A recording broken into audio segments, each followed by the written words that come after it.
All right, guys, Happy New Year. Today, we are celebrating the new year by taking Happy New Year, yes. a new We made it. a new substance. This is This is called not a new substance for us. Oh, on the film. we're doing LSD. All right, let's take them. Okay. Cheers. Happy New Year. Happy New Year. Ah. You just swallow it? I try to. I keep it on my tongue. Mine's pointy. I try to swallow it as soon as possible to get. I swear you take them like you take shrooms. I'm like, it doesn't taste like. It doesn't taste like anything. I just don't like having it in my mouth. That's what she said. Okay, I guess why are we taking LSD? I think a big part of why we started this channel was because cannabis was such a positive influence in our lives that we wanted to normalize it by, I guess by, okay, so what would surprise me is that people would look at me and they wouldn't assume I'm a stoner, even though like we go out to like networking events at weed. But They then see when us and they're like, yeah. But then when they see us smoke it, they get so much more, I guess, comfortable around the idea that like these stigmas can be broken. And so I think LSD suffers from probably the worst stigma because people are so afraid of it. Like because it's such a small and like potent thing. I think and there's so much like uncertainty around it and also like propagandized like material. Yeah, I was gonna say the propaganda didn't help. Yeah. The war on drugs and like how they made it seem. Yeah. And so it's a new year. And so we decided, why don't we do LSD to show, I mean, Or we've done it every year. yeah, we've been doing it the entire time, but why don't we on the show. Why don't we do an episode on LSD? And so this is our LSD episode. And so it takes an LSD trip is about like 8 to 10 hours, I guess, depending on your dosage. If you're doing a microdose, you won't really feel anything per se. Microdoses are supposed to be sub-perceptual, meaning you're not supposed to get high, you're not supposed to feel any kind of wonky.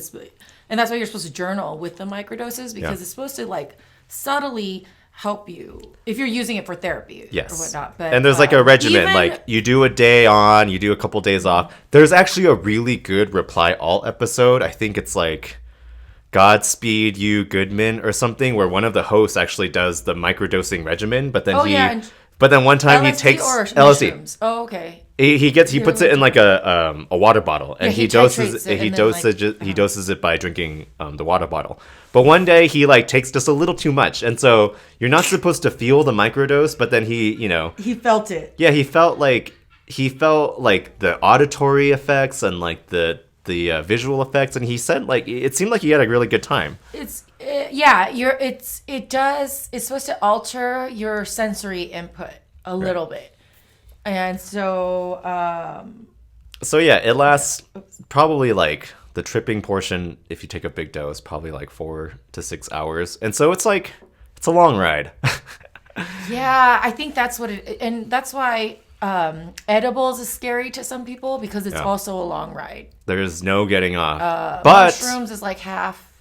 There is no toxicity dosage. Like you can't overdose on LSD or there have cannabis. Been people who've taken way more than they should have. There are people that have taken like 40,000 times the normal dosage, and they just go to sleep. Yeah, and they wake up, and they're like, "What happened?" So, in terms of like, I feel like safety, it's like it's very much on the safer side. It's not like alcohol; you can't get poisoning. But I don't know. I guess I don't know why people, even knowing that data, are still so scared of it.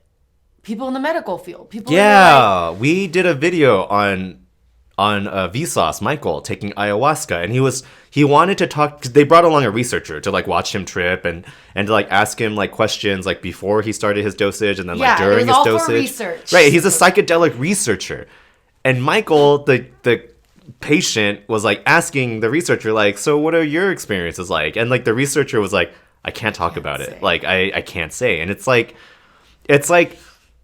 Michael said it's like studying apes but never looking at one. And like you just talk to people who have seen them, but you don't yourself look at them. And so yeah, I think it's highly stigmatized. The thing is, like, we live in such a time of such mental anguish. Like suicide rates are going up in like South Korea, like our parents' like home country, Japan, United Globally, States, especially with like COVID. And, you know, not to mention, like, we've been at war for like 20 years. And so we're just like traumatizing all of these people coming back, and they don't have really the therapeutic resources they need to overcome this like mental trauma.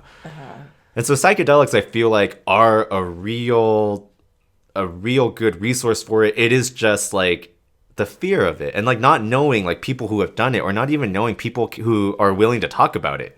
You know, I don't even think we ever introduced ourselves in any video. We've done like almost 500 videos. I'm Joe. This is my older sister. I'm 1 and he's 2. This is my older sister, Yarny. She's, well, yeah, anyways, we started cannabis, like, seriously taking cannabis serious in like 2016. I think we tried it in like 2015. And then in LSD, I think we tried, at least for my first time, in 2016 as well. I didn't try anything until I tried cannabis for this first time, and then after that, well, we grew stigma up was very lifted. Sheltered. We weren't exposed to, like, you still don't drink at all, really. That's just because I don't enjoy alcohol. You like grew up like a Nazarite. I grew up like a Puritan. My parents tried with me once I hit 18. Yeah, I went to a Christian college. I mean, I went to UCSD. I have no problem being straight edge, but there is like no one at church talks about it. No one at church talks about like cannabis or any substances or like even like substance abuse. In my small groups, when we talk about more, you know, like our. Well, I've been in a small group too, and the small groups I were in, they weren't talking about it. I think women's small groups who've been together, they vent and talk about a lot more about what they're going through and the things they're trying. I think men have a harder time sharing those kinds of things. The first time I took LSD, I distinctly remember I got to a point where I was at Coachella, and like my best friend gave it to me. Right, and so we tried it, and I tried it with 2 of my other friends. My best friend too. He didn't try it. He was just giving it to me because I asked him for it. Your best friend was your drug dealer? We're each other's drug dealers. But anyways, so I got it. Therapists. I got it from him, and then I tried it with 2 of my other friends for the first time, and they were like tripping out, and I was like, oh my god, because we were all trying it for the first time. And I was like, oh my god, like I can't be tripping out like them. So I tried to like hold it together. And then I got to a point where I could let myself. What were they, when you say they were tripping out, what did you see that? They were like, just like, okay, one of them started crying. Like, that happens a lot. Right. And so, okay, that's actually so it's good if you warn people that you'll get emotional and you'll cry, whether you're happy or sad, you'll just start crying. Like sometimes. But that's a good point. You really need to have a good set and setting, meaning like you have to have a good mindset, like before you go into like a trip like this. Like you have to be prepared for an actual trip. Right. Like you're going to take a trip, so prepare.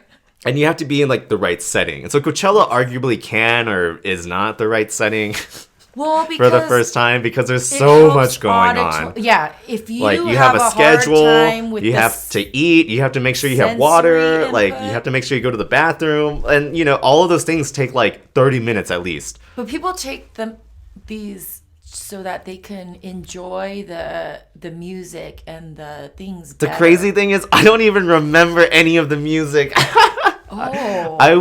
We were just going from like place to place, and then like as soon as I remember you had tunnel vision. You were focused on what you were doing. I was focusing on staying sober. I was like, I have to be as sober as I can because like I have to get these people to places. Were you anxious? No, well the girl I was seeing at the time didn't take anything, so I didn't want her to have to take care of the 3 of us. And so I remember I got to a place where it was of Monsters and Men. They were the only one I remember seeing that day, and I don't even remember any of the music that they played. But I remember I sat down. What? You went to Coachella and you didn't? Yeah. But the LSD experience I had... Okay, so let me explain. Okay. So, I don't know how Okay, so you knew they were tripping out. Yeah. Did she say you were tripping out? No, but I'll get to that later. Okay. Well, because I was trying not to. I knew I felt really high. Like, it felt like a really intense sativa high, like very cerebral.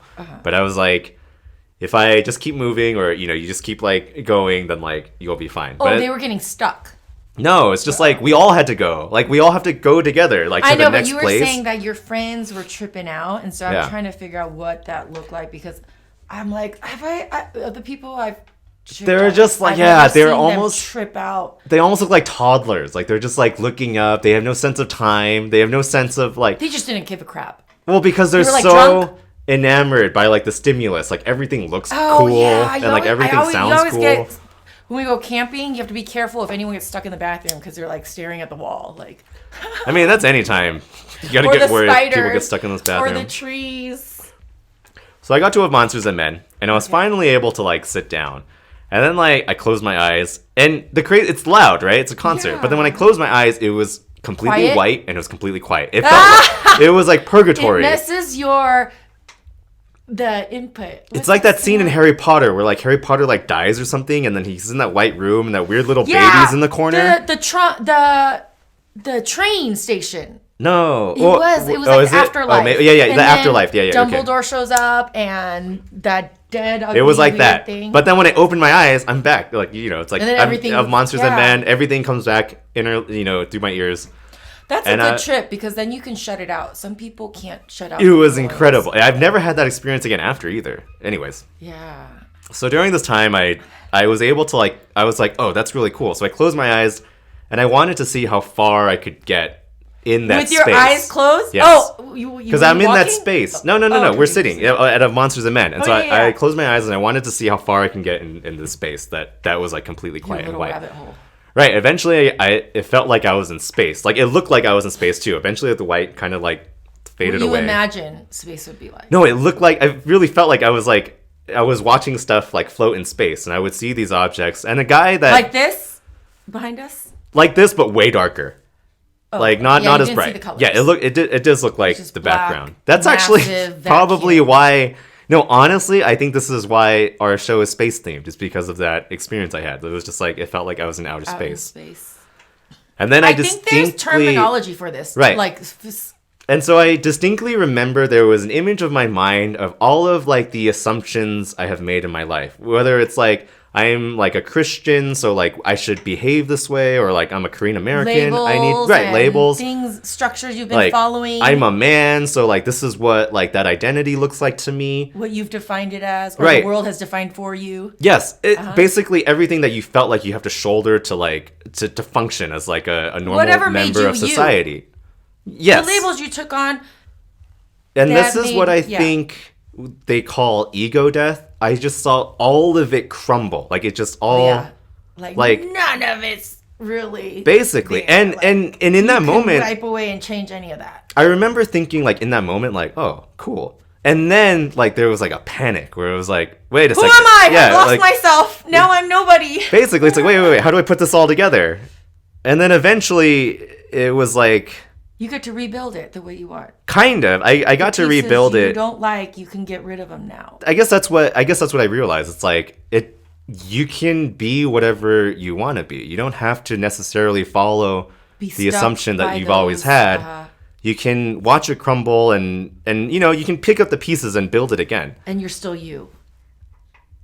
I think that's what it is. Like your definition of you gets broadened be afraid to beyond let- the assumptions that you made, so you don't really feel like you have to be in that like scaffolding anymore. And Well, it's not all, for me, it's not just the assumptions I make about myself, because I feel like I've gotten over those things, but following or abiding by the assumptions of other people, sure, yeah. because they But- knew me at that time, and I did take on those labels, or I did act appropriately according to those things, and then recognizing and breaking those, even if I don't accept them myself, like I still somehow do when it comes from the outside, because it's just like, I think that's what you feel more comfortable doing. Letting go of those outside labels. I think you feel like to survive, you have to be seen a certain way, or to be accepted, you have to be. And we came from a culture of assimilate right. to survive, and assimilate be. I think most homogenous cultures, meaning homogenous, They're meaning not everyone diverse. is the same. Like everyone in Germany is like German. I mean, for the most part, everyone in Korea is Korean.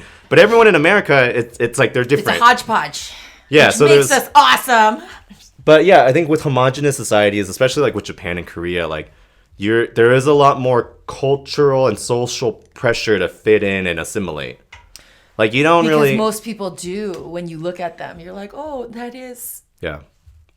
But LSD, I feel like, helped me get over those labels, like those outside labels. Like, oh, I don't really have to care about this. Yeah, because I think a lot of the disconnect maybe we feel with ourselves is when it doesn't match up.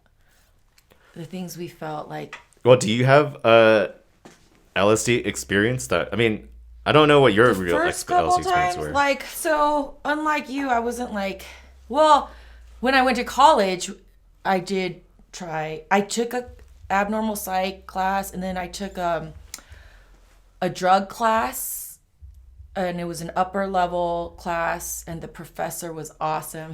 I don't know if he wrote the book, but he's the one that I could ask and go, and he did a lot of research, so he knew all the info of the drugs that I felt was so hard to find 20 years ago. Yeah. Just besides what I learned on, from Say No to Drugs, which is like, they're all bad and you're gonna ruin your life, and they're all sold on the back alleys. Sorry, real quick tangent though. I saw a tweet once where it's like, congratulations for drugs for winning the war on drugs. What a waste of money. Okay, I'm sorry. I know. Keep going. It was a war on communities when you really, and like. Thanks, Killer Mike, for keeping us woke. Yes. It should be everybody who's in this trying to keep people woke, but I'm like, here, I'll just pass out the drugs. I'm just kidding. Or take them.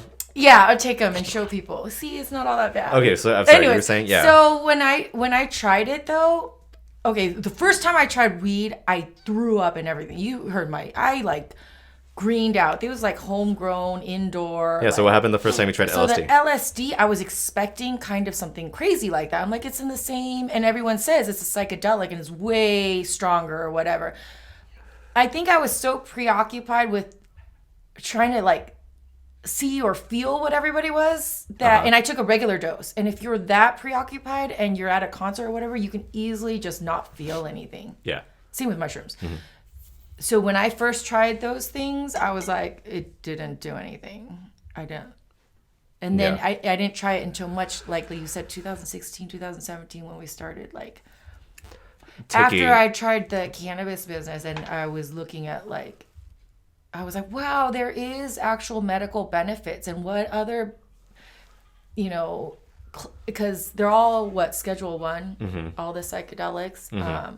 I'm like, but there is use for them, and there is Schedule 1 meaning like the most illegal, but no medical benefits. It's defined as there's no, and it's like, really, cocaine and heroin and all that stuff has medical, like they're a different schedule, and I'm like, yeah, Schedule 2, Schedule 3, so Schedule 1 is the worst. Like that, I'm like, for someone with an addictive personality, sugar needs to be on that. Yes, I get addicted to sugar. I have a sweet tooth. I get addicted to everything, like if it makes me feel good. So that's why I wanted to do the mushrooms and LSD, because for weed, remember how long it took me to keep taking it? Yeah, because it's not addictive, but then you needed it to get out of bed. Yeah, like for pain and for like inflammation. I hated the smell. Yeah.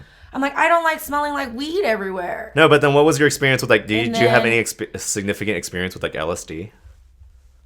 Yeah, so I think that really helped me figure, like you said, it helps you see things about yourself that maybe you didn't want to, or you weren't aware of, or maybe you were aware of. It is and good. You were like hiding. Yeah, it's good at being honest and like getting a different perspective. Yes, definitely helped me find and hold on to perspective that, like, I remember, that's what an old counselor or an old therapist told me, or an old friend. Like, it brings back those things of long-term perspective. In a way. So when I trip out now, I like to just, my biggest issue is I can't relax a lot of times. Mm-hmm. So even with me trying to do microdosing, I just want to do it so that I could be more productive as I was before. And I'm like, I'm getting old. I don't have the energy nor the capacity to be as productive as I was when I was like in my, I feel like though the relaxation from a psychedelic dosage comes after the trip. Do you know what I mean? I don't think it necessarily comes during. When you're tripping, you're tripping. Like You're going Oh, through. no, it It's like a helps me mental exercise. forget all the stuff that I'm like constantly always thinking about. Oh, I see. Oh, okay. I guess it helps It's you. so much easier for me to just ignore certain I see.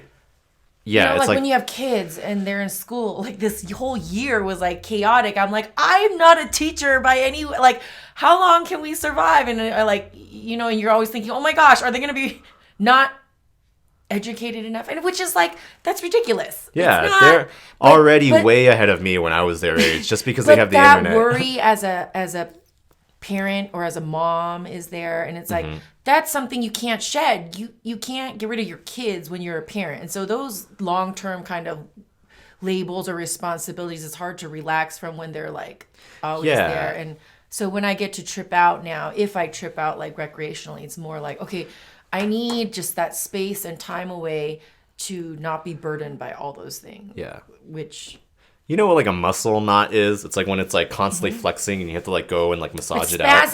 Yeah, right. It's And constantly so I contracting. feel like we get like mental knots where it's like there's these trains of thoughts that like we just can't get out of, and it's just like these neurons that keep firing in this specific pattern that it just, it's really hard to get out of. And I feel like psychedelics in other pathways. Well, I think it just lights them all up, so you don't have to necessarily keep like ingraining that specific pathway. And I think that's how it maybe helps. It's like massaging a mental knot. It's No, I know what you're saying. I like to say it's like when people take a route to work and they've done it all the time, and it's just and it's only when there's like a really bad accident or something or whatever that they find another route, an alternate. And it's like, oh, and they actually like that route better. But they would have never done it without like Psychedelics. having to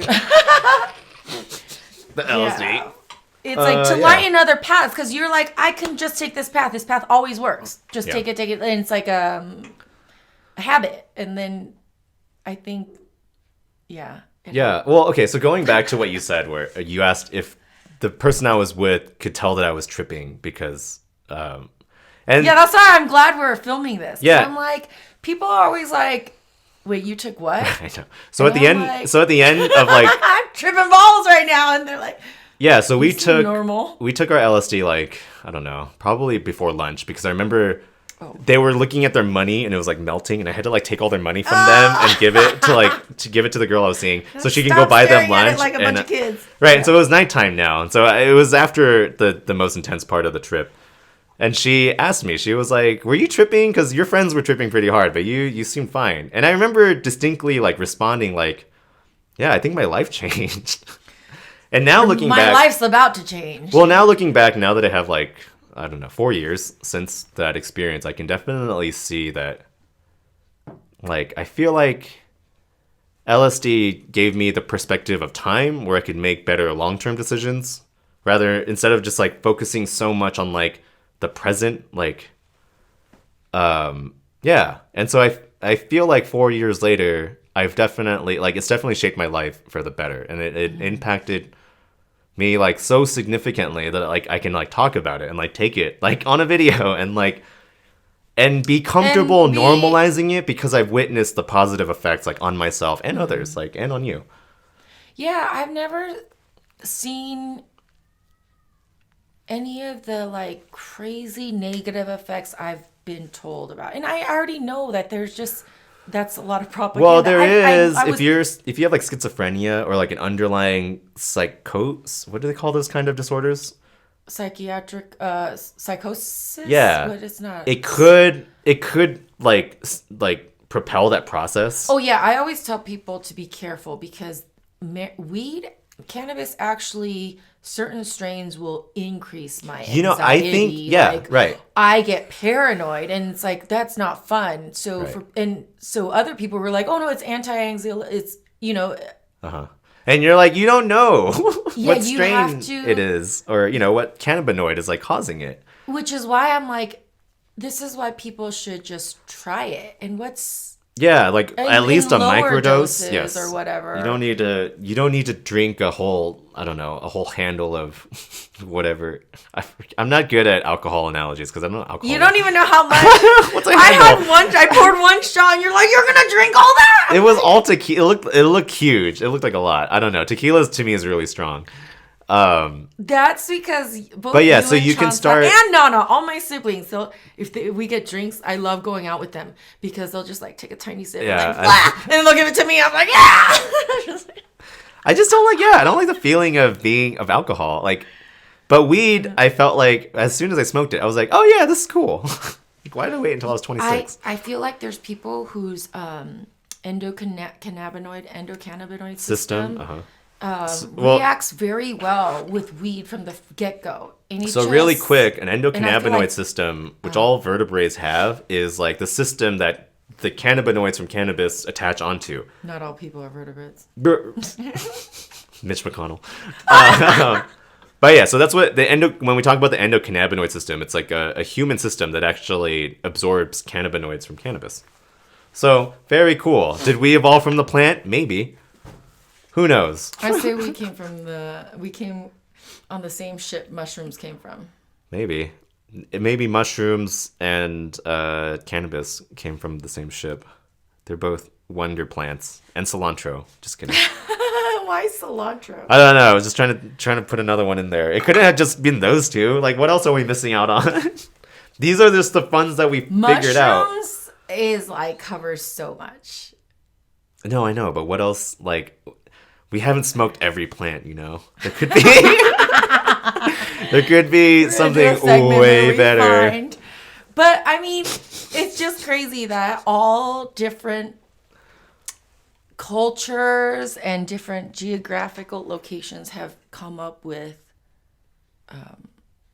weed. Like, they've Have we? I cultivated thought. cannabis. Okay, You sure. think it's just China and the Middle East and South? Well, maybe they just. I mean, yeah, I think it's discovered someplace and then they like go trade it and like it gets more popularized. But I don't know if it's like. and then the strains changed because of the climate it was being grown in. Uh-huh. Because you can tell there are so many strains that they actually, some of them, like certain strains I had to cut because it's not good for indoor, but they grow really good outdoor, or they grow really well in colder weather. Or like, I was like, I guess that could happen if it's moved around. Like mushrooms, though, there are so many different varieties. Yeah, and a bunch that'll And we kill only you. take the cubensis ones. The psilocybin ones. But there's also healthy ones. You know, I feel like there can possibly be, or are we going to do... Well, I don't know. Okay, yeah. Are we going to keep talking about this? Oh, yeah. Are we filming? Yeah, we can move Well, on. I wanted to see if I was going to feel high. I feel high. Do you feel high? Oh, No? I don't know. You only took half. I know. Is that how much you took last time? All right. Well, should No, we... I took like a quarter. And All right, I well, was let's- like, oh my gosh, that's not a microdose. I Let's feel just it. end this video here then, and then Okay. we'll move on. Do this All right, one. guys. Well, this is us on LSD. We're going to record a bunch of other videos, and so... Are you going to tag those as the ones that we filmed? Yeah. While we were? Okay. All We're right, going to guys. see if it gets worse. Happy New I Year. need better. We'll see you in the next video. Oh, go check out our merch store, I guess. And Yeah. we got These guys ash can fit 'em. catchers. If you liked the video, leave a like and subscribe.